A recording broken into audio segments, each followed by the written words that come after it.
What's up everyone, Paul here, and I want to show you how you can go from a simple sketch to something spectacular all in the browser. And we'll start off here in Firefly using that same sketch as a reference. And for the prompt, it's just basically going to be multicolored rainbow striped fuzzy fur letters. And sure enough, that's what we get. Look at these gorgeous results. And then I just get to play art director, kind of finding the one I like. And I could open this up in Express, but I want the control of Photoshop, specifically Photoshop in the browser. I could do a quick remove background, and I have the precision selection controls like refine edge that I absolutely love using. But you know what? I thought it'd be fun to just add a fun element in the background using some generative fill. So I'll just kind of paint a big circle, and I'm going to turn this into a disco ball. And sure enough, here it is, and we have a number of options. And you could always use your own photos, like a photo of the artist that I have here. I'll just change the blend mode.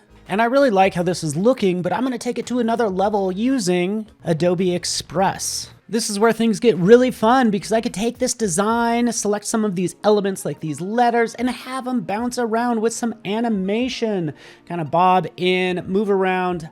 And Express is giving me new ideas like replacing that disco ball with a video of a disco ball. So I'll just do a search, find what I want, drop it in there, change the blend mode, and this is looking pretty good. Lastly, I'll just add some text, really easy to do. This is for an album release party. Now that that's done, I can quickly just share on social media now or schedule it for a future date. To recap, I just started with a simple sketch in the Firefly web app. Then I really refined it in Photoshop on the web, brought it to life in Express, which is so much fun. Guess what? Only Adobe can do this, and so can you. So go out there and create.